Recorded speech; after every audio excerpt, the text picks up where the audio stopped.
Terpantas, terkini dan sahih. Bila-bila masa, di mana jua. Berita di jari. Subscribe YouTube Bulletin TV3. Buletin 1.30, saya Marsila Hassan, antara paparan tengah hari ini. Sektor awam terus diperkas meskipun berdepan cabaran COVID-19. Pengeluar sarung tangan dan 2 anak syarikat hadapi 30 pertuduhan.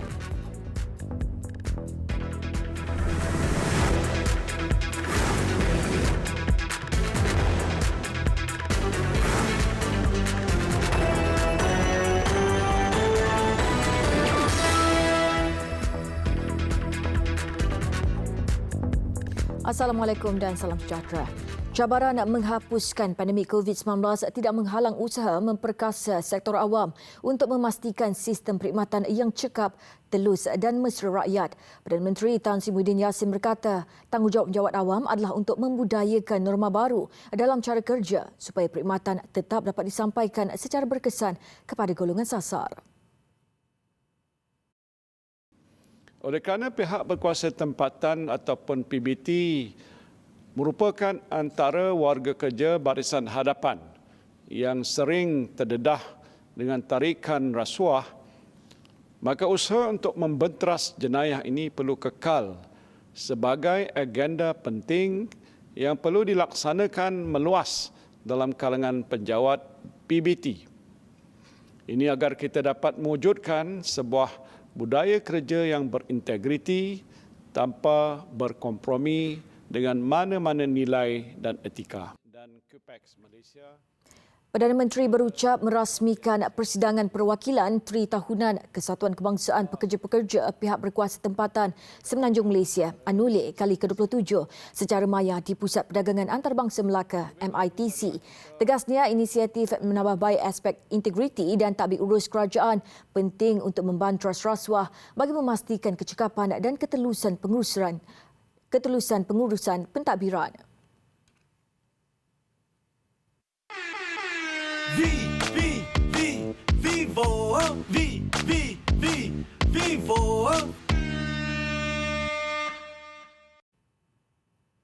8 individu termasuk seorang wanita ditahan kerana disyaki menceroboh air terjun Sungai Pelepah Kiri, Hutan Simpan Panti, Kota Tinggi, Johor. Dalam kenyataan yang dimuat naik di Facebook, Jabatan Perhutanan Negeri Johor JPNJ memaklumkan kesemua mereka ditahan hasil rondaan bersepadu memantau aktiviti pencerobohan Hutan Simpan Kekal semalam. Kesemua individu terbabit dibawa ke Balai Polis Batu Empat Kota Tinggi untuk diambil keterangan. Sabit kesalahan boleh didenda RM10,000 dan penjara maksimum 3 tahun atau kedua-duanya di bawah Seksyen 47(1)(c) Enactment Perhutanan Negara Pemakaian 1985 Negeri Johor. Kes terbabit dikendalikan bahagian penguatkuasaan dan siasatan JPNJ dan akan dirujuk ke Timbalan Pendakwa Raya untuk tindakan selanjutnya. Sebuah syarikat pengeluar sarung tangan dan 2 anak syarikatnya berdepan 30 pertuduhan atas pelbagai kesalahan mengikut Akta Standard Minimum Perumahan, Penginapan dan Kemudahan Pekerja 1990 atau Akta 446. Dalam satu kenyataan, Kementerian Sumber Manusia KSM memaklumkan kesalahan itu dikesan Jabatan Tenaga Kerja Semenanjung Malaysia JTKSM dalam operasi penguatkuasaan di Klang 21 Disember lalu. Antara kesalahan yang dilakukan, kegagalan majikan mendapatkan perakuan penginapan daripada Ketua Pengarah JTKSM mengikut Seksyen 24D Akta 446 dan pelanggaran peraturan di bawah akta sama. Syarikat terbabit juga didapati melanggar peraturan mengikut Akta 446, membabitkan penyediaan kemudahan yang tidak memenuhi spesifikasi standard minimum yang ditetapkan.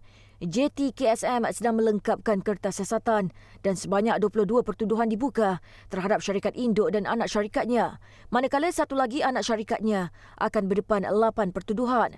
Semua kertas siasatan kini di peringkat akhir penyediaan sebelum dikemukakan kepada Timbalan Pendakwa Raya.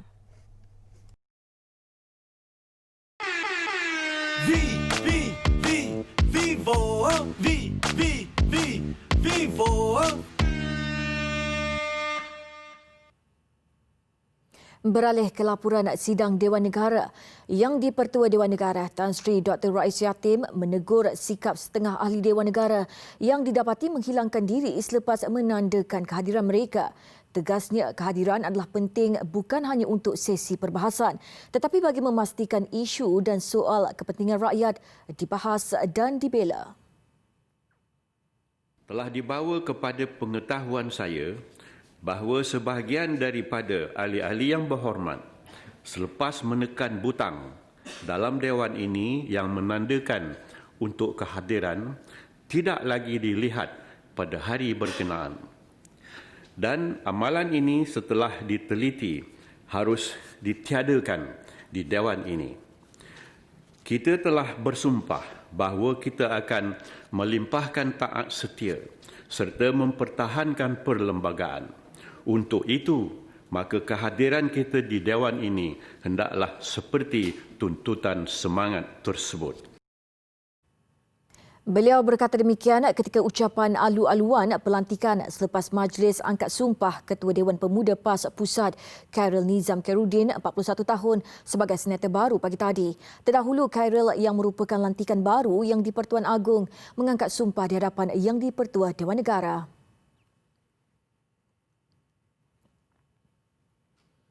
Seorang remaja maut apabila motosikal ditungganginya melanggar sebuah teksi di kilometer 431.6 Sungai Buaya dekat Bukit Beruntung kira-kira jam 12.55 pagi tadi. Mangsa Nur Amjad Akmal Nur Azlan, 16 tahun, maut di tempat kejadian. Motosikal yang ditunggang mangsa melanggar bahagian belakang teksi terbabit di lorong kiri sebelum terjatuh di lorong kecemasan. Mangsa yang menetap di Putrajaya maut akibat kecederaan parah di bahagian badan. Bagaimanapun, pemandu teksi terbabit tidak mengalami sebarang kecederaan.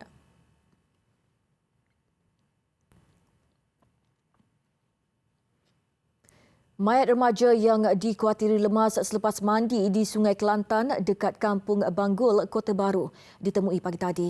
Mayat mangsa Amirul Mukminin Muhammad Izuha, 15 tahun, ditemui anggota pasukan penyelamat di air PPDA yang melakukan operasi mencari dan menyelamat jam 7.50 pagi. Timbalan Ketua Polis Daerah Kota Baru, Superintenden Muhammad Suhaimi Ali berkata, mayat mangsa ditemui kira-kira 3 meter di lokasi kali terakhir mangsa dilihat tenggelam. Mayat kemudiannya dibawa ke Hospital Raja Perempuan Zainab II untuk bedah siasat. Dalam kejadian 6 petang semalam, mangsa ke lokasi bersendirian sebelum menyertai 3 lagi rakannya yang sedang mandi di sungai berkenaan sebelum tragedi berlaku.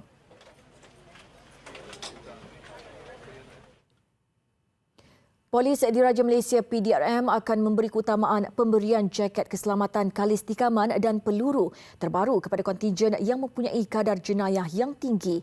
Pengarah Jabatan Pencegahan Jenayah dan Keselamatan Komuniti Bukit Aman, Datuk Zainal Abidin Kasim berkata, buat permulaan ia akan diagihkan di Johor, Pulau Pinang, Selangor dan Kuala Lumpur. Dalam belanjawan 2018, kerajaan telah meluluskan sebanyak 9,000 unit Reflective Bulletproof Best Level 2 with anti-step bagi kegunaan unit kereta peronda MPV Polis dan unit ronda bermotosikal URB. Sebanyak 800 unit jaket berkenaan akan diserahkan kepada semua kontingen secara berperingkat hingga tahun depan. Macam di Johor ni kontingen yang besar, daerah pun ada 13. And then dia punya risiko kerap berlaku benda-benda macam ni, we give priorities. Macam Selangor, Kuala Lumpur, Penang. Kalau kita hantar ke polis, apa prioriti dia?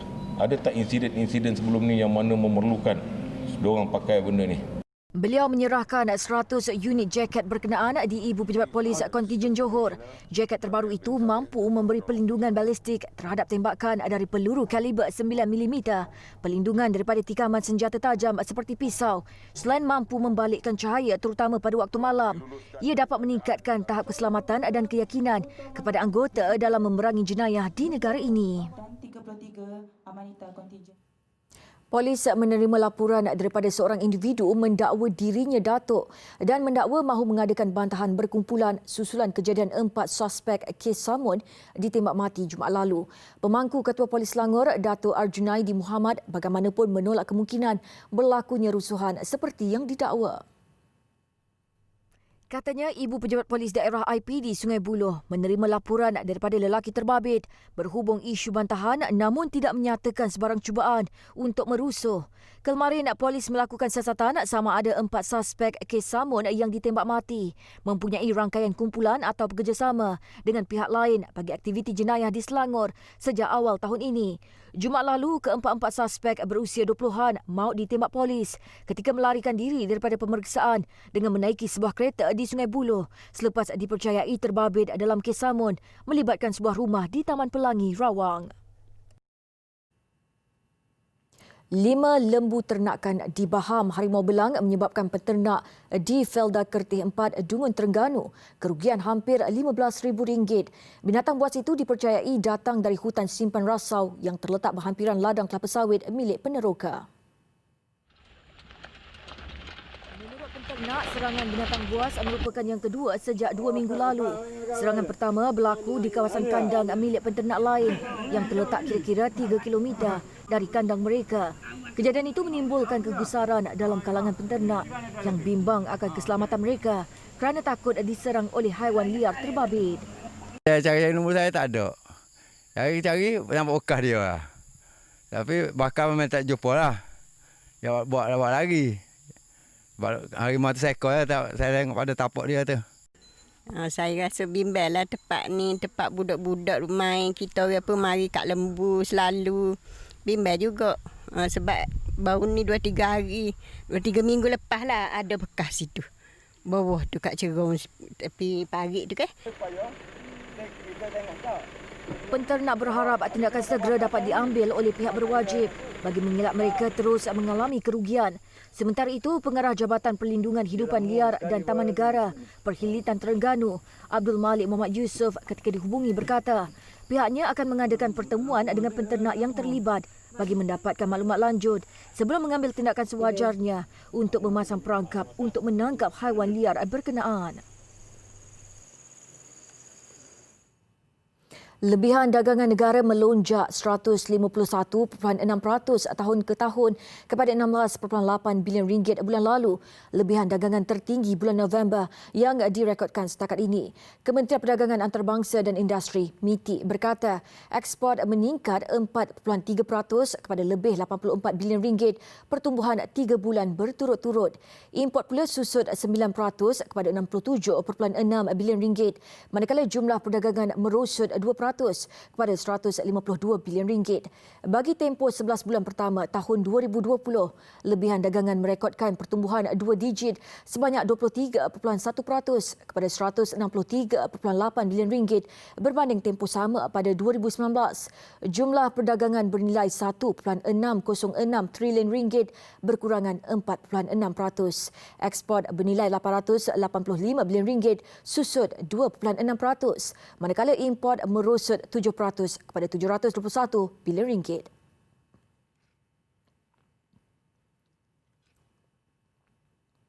Malaysia perlu melaksanakan reformasi ekonomi untuk memastikan negara ini terus berada di landasan betul dalam menghasilkan ekonomi berpendapatan tinggi meskipun berdepan cabaran kewangan ekoran COVID-19.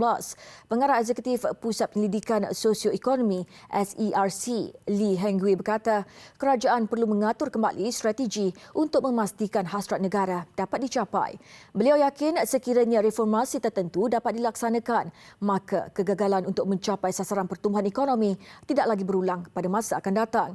Ujarnya sebelum ini sasaran pertumbuhan ekonomi untuk wawasan 2020 adalah 7.1%, namun hanya mencapai pertumbuhan tahunan 5.6% bagi tempoh 1991 hingga 2019.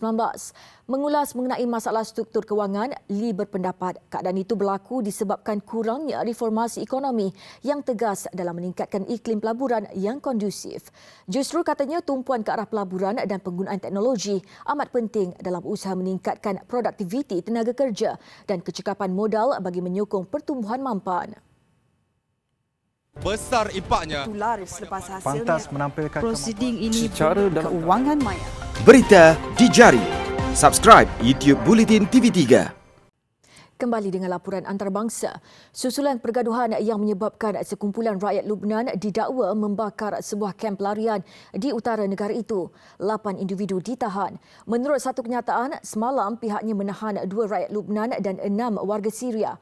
Ia selepas satu insiden pergaduhan peribadi antara sejumlah lelaki Lubnan dengan pekerja Syria. Lelaki Lubnan terbabit melepaskan tembakan ke udara dan membakar khemah pelayaran Syria. Kejadian malam kemarin itu memusnahkan kamp pelarian terbabit yang dihuni kira-kira 75 keluarga berdekatan Bandar Bahnain di utara wilayah Miniyeh. Kebakaran berkenaan menyebabkan lebih 370 penghuni kamp itu terpaksa lari menyelamatkan diri, manakala sekurang-kurangnya 4 orang dibawa ke hospital kerana mengalami kecederaan.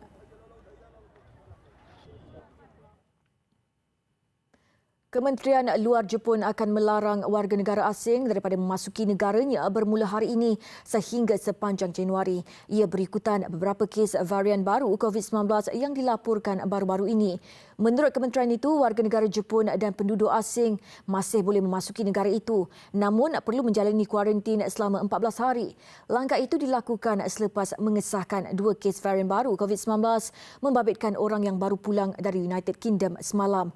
Jumaat lalu, 5 pelancong lain dari Britain dikesan dengan varian virus itu di lapangan terbang antarabangsa Jepun.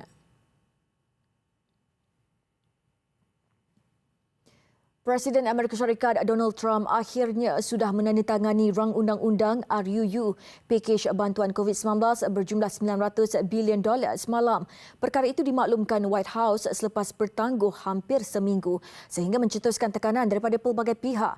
Perkembangan itu bakal memberi manfaat kepada jutaan rakyat Amerika Syarikat yang bergelut dengan kesukaran akibat pandemik berkenaan. Pakej memperuntukkan bantuan dan tindak balas kecemasan susulan penularan COVID-19 itu adalah sebahagian daripada RUU pembiayaan, di mana dengan tanda tangan Trump untuk meluluskannya, pentadbiran kerajaan Amerika Syarikat dapat dielak daripada terpaksa ditutup. Besar impaknya. Tular selepas hasilnya. Pantas menampilkan prosiding ini secara dalam keuangan maya. Berita di jari. Subscribe YouTube Bulletin TV3. Laporan sukan kita mulakan dengan bola sepak Liga Perdana Inggeris. Pendahulu Liverpool gagal memanfaatkan kesempatan beraksi di laman sendiri apabila diikat pasukan tangga kedua terbawah West Bromwich Albion 1-1. Juara musim lalu dan pendahulu Liga Perdana, Liverpool turun sebagai pasukan pilihan ketika melawan West Bromwich Albion di Anfield. Tuan rumah membuat permulaan meyakinkan dengan membuka jaringan seawal minit ke-12 permainan menerusi Sadio Mane. Namun selepas itu buntu mencari gol tambahan, menyaksikan pelawat bekerja keras mengimbangi perlawanan. Minit ke-82, Semi Ajayi menceriakan kem West Bromwich Albion dengan gol penyamaan yang memaksa The Reds akur berkongsi satu mata apabila tamat pertembungan berkesudahan dengan keputusan seri 1-1.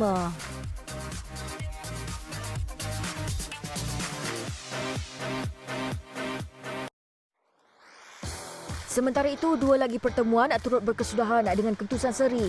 Brighton and Hove Albion 2 kali mendahului permainan ketika melawan West Ham United menerusi gol Neil Maupay dan Lewis Dunk. Tetapi kelebihan itu dipadam masing-masing satu jaringan Ben Johnson dan Thomas Soucek untuk keputusan penuh berakhir 2-2. Wolverhampton Wanderers dan Tottenham Hotspur pula menyajikan aksi menarik. Spurs menjaringkan gol pantas seawal minit pertama hasil penyudah Tanguy Ndombele. Sebelum tuan rumah bangkit menafikan hasrat lawan, mencatat kemenangan dengan gol penyelamat Romain Saïx 4 minit sebelum aksi tamat. Hanya Leeds United yang meraih 3 mata penuh semalam dengan menumpaskan Burnley. Jaringan menerusi sepakan penalti Patrick Bamford pada minit ke-5 permainan menjadi pemisah kedua-dua pasukan apabila aksi masa penuh berakhir 1-0. Buletin 1.30 berakhir di sini. Sebelum berpisah, saksikan visual gubahan bunga berbentuk topeng muka yang dipakai pada sebuah patung setinggi 12.4 meter di Museum Guggenheim Bilbao di Bas, Spanyol. Dengan itu, saya Marslah Hassam. Salam hormat dan Assalamualaikum.